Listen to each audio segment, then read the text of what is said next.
खरं सांगायचं तर आजच्या या सखोल चर्चेची सुरुवात एका अशा आर्थिक कोड्याने होणार आहे जे ऐकायला अगदी एखाद्या एखाद्या चित्रपटाच्या कथेसारखं वाटतं. नक्कीच. म्हणजे एका अशा फंडाची कल्पना करा ज्याच्या तिजोरीत 10 लाख कोटी रुपयापेक्षा जास्त संपत्ती आहे, ज्याचे उत्पन्न त्याच्या खर्चापेक्षा दरवर्षी काही पटींनी जास्त असते. हो, अगदी पैशांचा महासागर. बरोबर. हा खजिना वर्षानुवर्ष वाढतच चालला आहे. पण तरीही दरवर्षी जेव्हा कागदोपत्री हिशेब मांडला जातो तेव्हा हाच फंड स्वतःला तुटीत म्हणजे डेफिसिटमध्ये दाखवत आहे. एकीकडे पैशांचा महासागर आणि दुसरीकडे आम्ही तोट्यात आहोत असा दावा. ऐकायला खूप विचित्र वाटतं ना? हे खरोखरच एखाद्या आर्थिक विरोधाभासासारखं म्हणजे एका पॅराडॉक्स सारखं वाटतं. साधारणपणे आपण जेव्हा एखाद्या संस्थेच्या नफ्या तोट्याचा विचार करतो ना, तेव्हा आपल्या डोळ्यांसमोर फक्त महिन्याचा पगार, किराणा मालाचा खर्च आणि उरलेली बचत एवढंच गणित असतं. हो ना, अगदी सरळ हिशेब. पण जेव्हा हा आकडा लाखो कोटींमध्ये जातो तेव्हा अर्थशास्त्राचे आणि गणिताचे नियम पूर्णपणे बदलतात. आजचे उत्पन्न हे उद्याचे दायित्व म्हणजे लायबिलिटी ठरू शकते. आणि म्हणूनच या सखोल विश्लेषणात आपण याच कोड्याची उकल करणार आहोत. आपल्याकडे EPFOच्या एम्प्लॉईज पेन्शन स्कीम 1995 म्हणजे ज्याला आपण EPS म्हणतो, त्याच्या 2024-25 मधील आर्थिक आरोग्याच्या अहवालाची अतिशय सविस्तर आकडेवारी आहे. तसेच सध्या नोकरदार वर्गात जो विषय सर्वाधिक चर्चेत आहे, उच्च वेतनावरील पेन्शन, ज्याला पेन्शन ऑन हायर वेजेस म्हणतात, त्याचे ताजे आकडे आणि दिल्ली उच्च न्यायालयातील घडामोडींचे काही अत्यंत महत्वाचे दस्तावेज आपल्याकडे आहेत. बरोबर. आणि इथे एक गोष्ट स्पष्ट करणं गरजेचं आहे. हो, सांगा ना. आपला उद्देश कोणताही राजकीय किंवा वैचारिक दृष्टिकोन मांडणे हा अजिबात नाहीये. या प्रचंड आकड्यांच्या मागे नेमकं कोणतं सत्य लपलेलं आहे ते आपल्याला उलगडून पाहायचंय. नक्कीच. हा पैसा नेमकं कुठून येतो, कुठे जातो आणि कोट्यावधी रुपयांची बचत असतानाही कागदावर तूट का दाखवली जाते, यामागील मूळ व्यवस्थापन आपल्याला समजून घ्यायचंय. अगदी बरोबर. कारण वरवर दिसणारे आकडे बऱ्याचदा अर्धवट सत्य सांगतात. हो. तर माहितीच्या या जंजाळात न अडकता सोप्या भाषेत हे आकडे काय सांगतात ते आपण पाहूया. आपण या फंडाच्या व्याप्तीपासून सुरुवात करूया. कारण आपण 10 लाख कोटींबद्दल बोलत आहोत. पण सर्वात पहिला प्रश्न हा पडतो की या अथांग खजिन्याचा फायदा नेमकं कोणाला होतोय, म्हणजे आपण नक्की किती लोकांबद्दल बोलत आहोत? हा एक अतिशय महत्वाचा प्रश्न आहे. अहवालानुसार बघा, 2024-25 मध्ये या फंडावर अवलंबून असलेल्या एकूण पेन्शनधारकांची संख्या तब्बल 81.48 लाख इतकी आहे. बापरे, 81 लाख? हो. आणि हा आकडा स्थिर नाही आहे. फक्त 3 वर्षापूर्वी म्हणजे 2020-21 मध्ये ही संख्या 69 लाख होती. म्हणजे यात वेगानं वाढ होत आहे.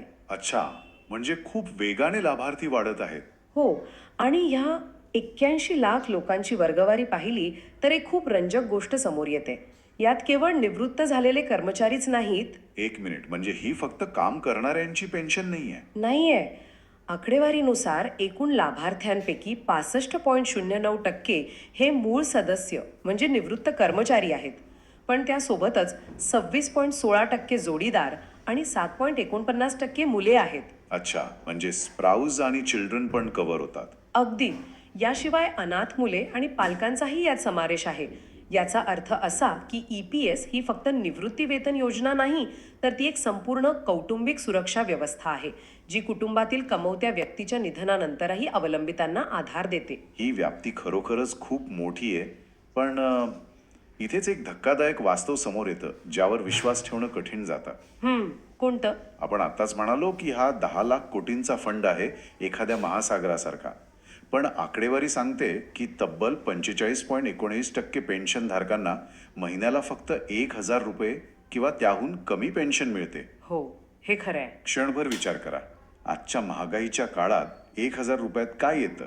एका महिन्याचा गॅस सिलेंडरही या पैशात येत नाही. आणि फक्त 0.74% लोकांना 5,000 रुपयांपेक्षा जास्त पेन्शन मिळते. संपूर्ण सदस्यांची सरासरी पेन्शन काढली तर ती फक्त 2,573 रुपये आहे. आकडे खूपच कमी वाटतात. माझा थेट प्रश्न असा आहे की एवढा महागाई फंड असताना प्रत्यक्षात लोकांच्या हातात पडणारी रक्कम इतकी हास्यास्पद काय? हे गणित कसं काय जुळतं? प्रथमदर्शनी हे खूपच अन्यायकारक वाटतं. पण यामागे एक ऐतिहासिक आणि तांत्रिक कारण आहे. अच्छा. आपल्याला ही आकडेवारी मूळ वर्गणीच्या म्हणजे कॉन्ट्रीब्युशनच्या नियमानुसार समजून घ्यावी लागेल. EPSची रचना अशी आहे की कर्मचाऱ्याच्या मूळ वेतनाच्या म्हणजे बेसिक सॅलरीच्या एका अतिशय कडक मर्यादेवरच पेन्शनची गणना केली जाते. हां, ती मर्यादा किती होती? अनेक दशके ही वेतनाची मर्यादा अतिशय कमी ठेवण्यात आली होती. सुरुवातीला ती फक्त 5,000 रुपये होती आणि नंतर ती 6,500 रुपये करण्यात आली. म्हणजे जर एखाद्याचा मूळ पगार 50,000 रुपये असला तरीही पेन्शनसाठीचा हिशेब फक्त 6,500 रुपयावरच केला जात होता. अगदी अचूक. पेन्शन फंडात जाणारी जी 8.33% रक्कम असते ती त्या 6,500 रुपयांच्या मर्यादेवरच कापली जात होती. अच्छा, म्हणजे बेसच एवढा कमी होता. हो ना. त्यामुळे साहजिकच जर पेन्शन फंडात जमा होणारी रक्कमच एवढी कमी असेल तर त्यावर मिळणारी पेन्शनही कमीच राहणार. मूळ पायाच मर्यादित होता. आता समजलं.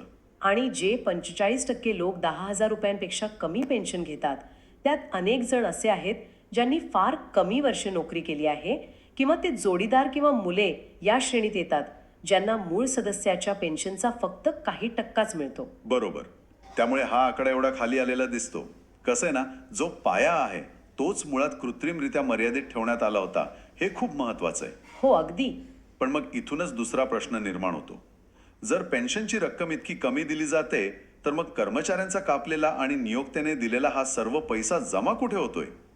आणि इथूनच आपण या फंडाच्या खऱ्या आर्थिक आरोग्याकडे आणि त्या बहुचर्चित तुटीच्या विरोधाभासाकडे वळतो. होय, इथूनच खऱ्या अर्थाने या आर्थिक व्यवस्थेची आणि आकड्यांची गुंतागुंत सुरू होते. आपण आकडेवारीकडे बारकाईने पाहूया.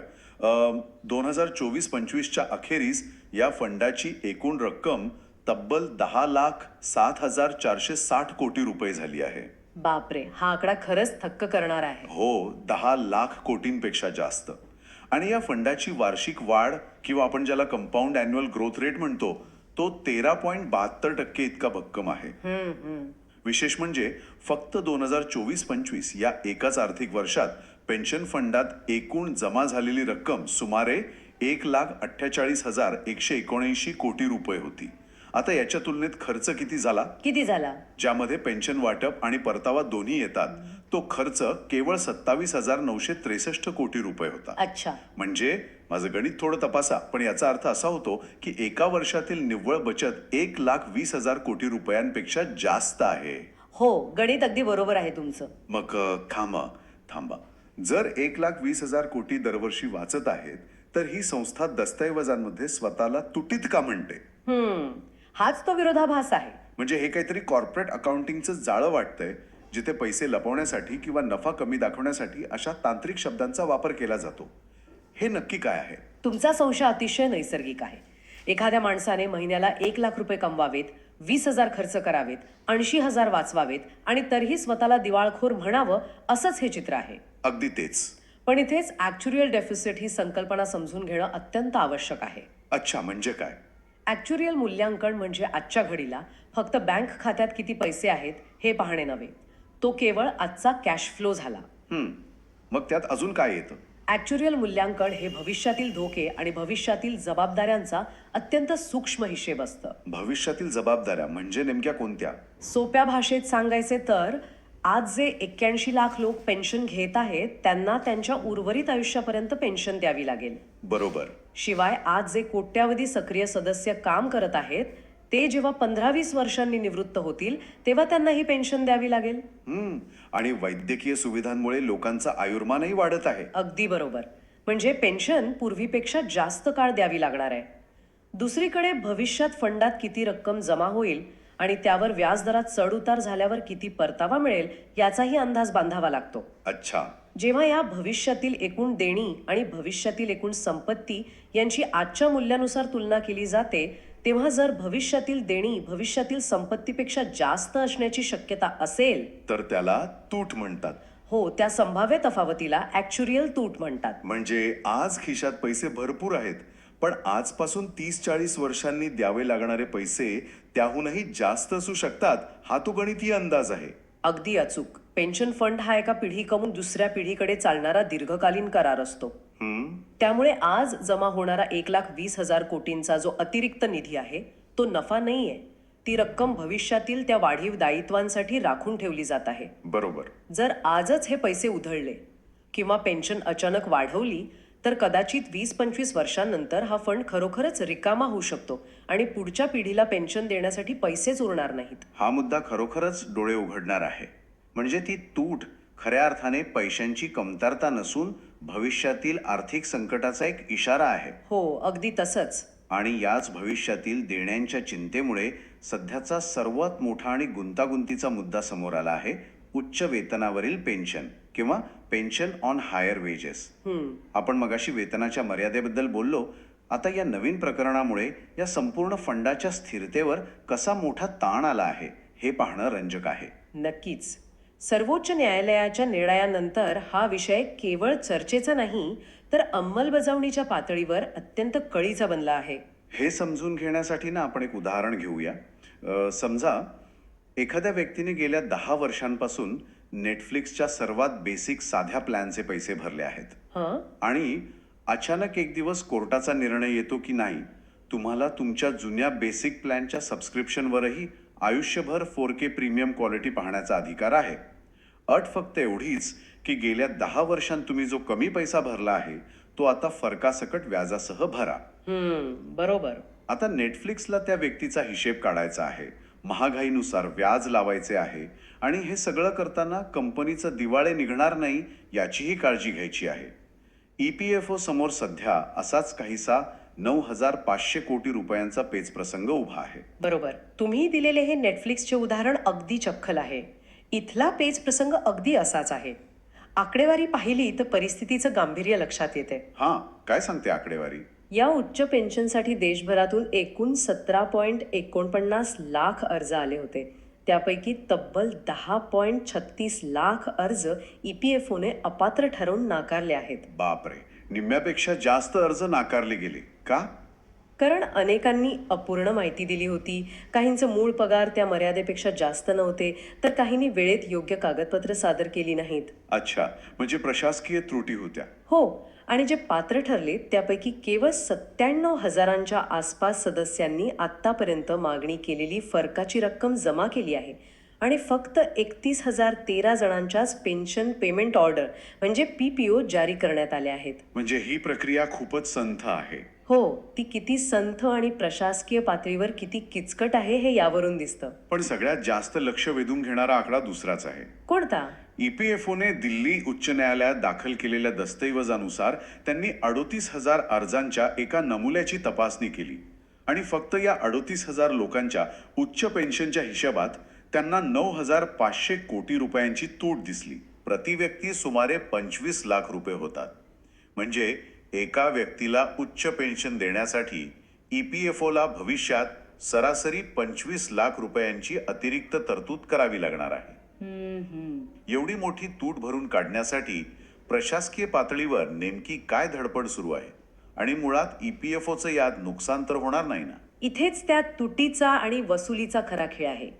जेव्हा एखादा कर्मचारी उच्च पेन्शनचा पर्याय निवडतो तेव्हा त्याला भूतकाळातील फरकाची रक्कम EPFOकडे जमा करावी लागते. बरोबर, कारण त्यांनी पूर्वी कमी पैसे भरले होते. हो, कारण जसे आपण आधी पाहिले त्यांनी फक्त 6,500 किंवा 15,000च्या मर्यादेवरच 8.33% योगदान दिले होते. आता त्यांना त्यांच्या खऱ्या पगारावर पेन्शन हवी असेल तर 1995 पासूनच्या खऱ्या पगारावरील 8.33% रक्कम EPFOला द्यावी लागेल. पण एवढी वर्ष ही रक्कम कर्मचाऱ्याच्याच PF खात्यात पडून होती आणि त्यावर EPFOने त्यांना व्याजही दिले होते ना. अच्छा, त्यामुळे आता EPFO सांगत आहे की फक्त मुद्दल नाही तर त्यावरील व्याजासहत रक्कम आम्हाला परत करा आणि हे प्रति व्यक्ती 25 लाख रुपये यावरूनच आले आहेत. पण मग या सगळ्या वसुलीच्या प्रक्रियेत व्याजाचे जे गणित आहे ते मला समजून घ्यायचंय. कारण EPFO जुनी थकबाकी वसूल करत आहे, पण यात संस्थेचे आर्थिक नुकसान होऊन ती डबघाईला तर येणार नाही ना? नाही, तसं होणार नाही. हा हिशोब अतिशय रंजक आहे. कारण आकडेवारी सांगते की EPFO उच्च पेन्शन लागू करताना सदस्यांकडून 1995 पासूनची फरकाची रक्कम व्याजासह वसूल करत आहे.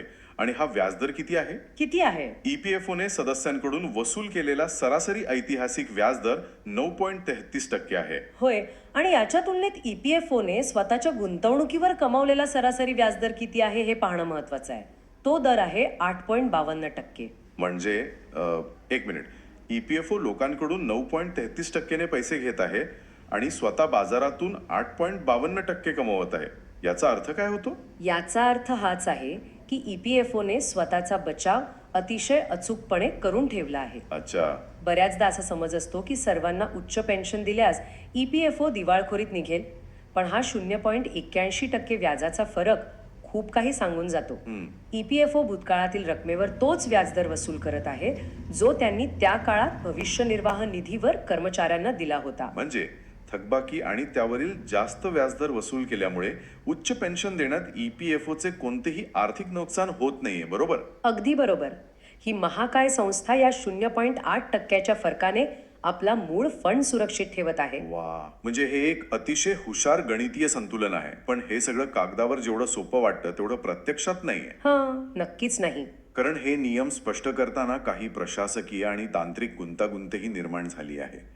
दस्तऐवजात 2 महत्त्वाच्या शब्दांचा उल्लेख आहे: पेन्शनचे मोजमाप प्रो राटा पद्धतीने करणे आणि दुसरं म्हणजे परस्पर तडजोड किंवा ज्याला नेटिंग म्हणतात ते करण्यास नकार देणे. हो, हे सर्वसामान्यांना समजेल अशा भाषेत सांगाल का? नक्कीच. प्रो राटा म्हणजे सोप्या भाषेत प्रमाणबद्ध पद्धत. 2014 मध्ये EPFOने पेन्शनची गणना करण्याच्या नियमांमध्ये एक मोठा बदल केला होता. अच्छा, काय होता तो बदल? त्यामुळे ज्या कर्मचाऱ्यांनी 2014च्या आधी आणि नंतरही काम केले आहे त्यांच्या संपूर्ण नोकरीच्या काळातील पेन्शन एकाच सूत्राने काढता येत नाही. 2014 पूर्वीच्या काळासाठी जुनं सूत्र आणि 2014 नंतरच्या काळासाठी नवीन सूत्र वापरून दोन्ही रकमांचा प्रमाण काढून मग त्या एकत्र केल्या जातील. यालाच प्रो राटा म्हणतात. म्हणजे हे थोडं किचकट असलं तरी तांत्रिकदृष्ट्या अतिशय न्याय्य आहे. हो, अगदी. आणि हे नेटिंग म्हणजे काय? अनेक कर्मचाऱ्यांची ही मागणी होती ना की हे नेटिंग करा म्हणून. EPFOने त्याला नकार का दिला? नेटिंगचा मुद्दा खूप व्यावहारिक होता. समजा एका कर्मचाऱ्याला उच्च पेन्शन मंजूर झाली. आता नियमानुसार EPFOला त्या कर्मचाऱ्याला मागील काही वर्षांची वाढीव पेन्शनची थकबाकी देणे बाकी आहे आणि त्याच वेळी त्या कर्मचाऱ्याला जुन्या PF मधील फरकाची रक्कम EPFOला भरायची आहे. कर्मचाऱ्यांचे म्हणणे होते की तुम्ही मला पैसे देणार आणि मी तुम्हाला देणार, त्यापेक्षा या दोन्ही रक्कम एकमेकात वजा करा. म्हणजे नेटिंग करा. हो, आणि जो काही फरक उरेल तोच मी देतो किंवा तुम्ही मला द्या. काम किती सोपे झाले असते. मग EPFOने याला नकार का दिला? यात तर दोन्ही बाजूंचा वेळ वाचला असता. कारण इथे प्रवेश होतो प्राप्तिकराचा, म्हणजेच TDSचा. अच्छा, टॅक्सचा मुद्दा. हो, पेन्शनची थकबाकी ही कर्मचाऱ्याचे उत्पन्न मानले जाते आणि कायद्यानुसार त्यावर TDS कापावा लागतो. दुसरीकडे कर्मचाऱ्याने EPFOला द्यायची फरकाची रक्कम हे त्याचे दायित्व आहे. जर या दोन्ही रकमा परस्पर वजा केल्या तर कराचा हिशोब पूर्णपणे पारदर्शक राहणार नाही आणि प्राप्तिकर विभागाच्या नियमांचा भंग होईल. बापरे. म्हणूनच EPFOने स्पष्ट केले आहे की आधी तुम्हाला फरकाची रक्कम तुमच्या खिशातून पूर्णपणे जमा करावी लागेल, तेव्हाच तुमची उच्च पेन्शनची पात्रता निश्चित होईल आणि त्यानंतरच आम्ही तुमची थकबाकी TDS कापून तुम्हाला देऊ. बापरे, हे प्रशासकीय दृष्ट्या किती भयानक असू शकतं याचा आपण फक्त अंदाजच लावू शकतो.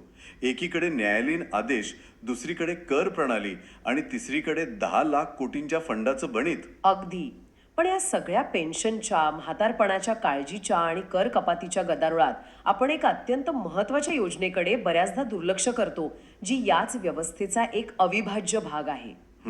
आपण मगाशी जास्त जगण्याच्या आर्थिक धोक्याबद्दल बोललो, पण जर दुर्दैवानं एखाद्याला लवकर मृत्यू आला तर काय? त्यासाठीची योजना म्हणजे EDLI, employees deposit linked insurance scheme 1976. होय, बहुतांश सदस्यांना आणि नोकरदार वर्गाला या योजनेबद्दल पुरेशी माहितीच नसते, पण संकटाच्या वेळी ती खूप कळीची ठरते. मला हा भाग थेट नोकरी करणाऱ्या सामान्य माणसाच्या वास्तविक जीवनाशी जोडायला आवडेल. नक्कीच. कारण EPFO म्हणजे फक्त निवृत्तीनंतर मिळणारे पैसे असाच एक सार्वत्रिक समज आहे.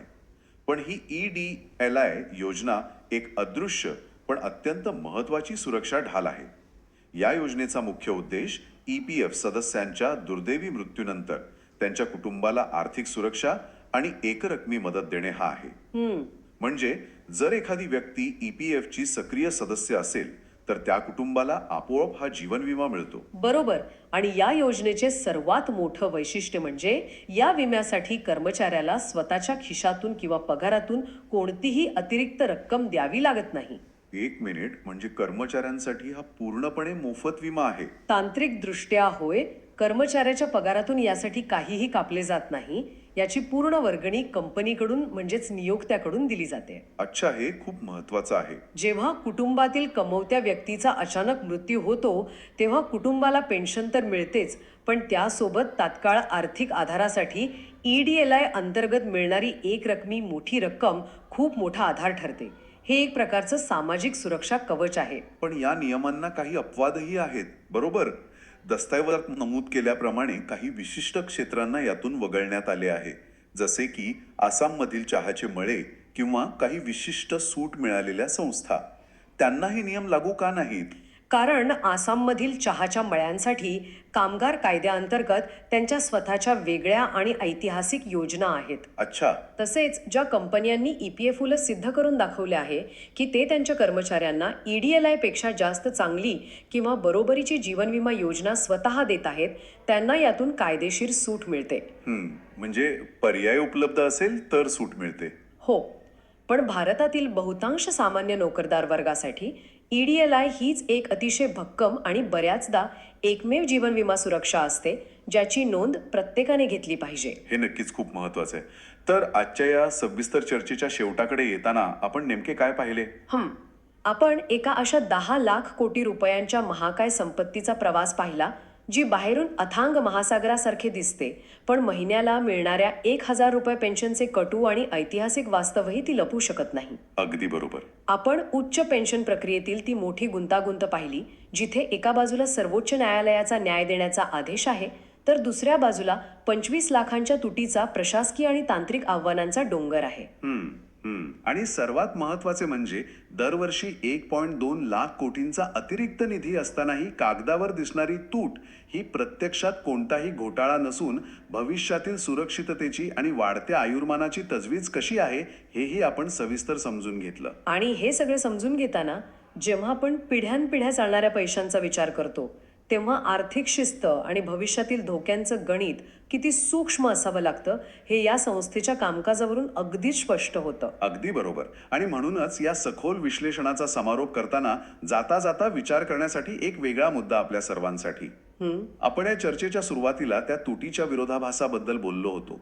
जर 10 लाख कोटी रुपये जवळ असणाऱ्या आणि दरवर्षी 1,20,000 कोटींची भक्कम बचत करणाऱ्या एवढ्या महाकाय संस्थेला स्वतःला भविष्यातील संभाव्य दिवाळखोरीतून वाचवण्यासाठी आणि उच्च पेन्शनचा भार पेलण्यासाठी 0.81% व्याजाच्या फरकाचा इतका सूक्ष्म आणि काटेकोर हिशोब ठेवावा लागत असेल, तर भविष्यातील आर्थिक आश्वासनांवर आणि संभाव्य लाभांवर उभी असलेली आपली संपूर्ण अर्थव्यवस्था आतून किती नाजूक असू शकते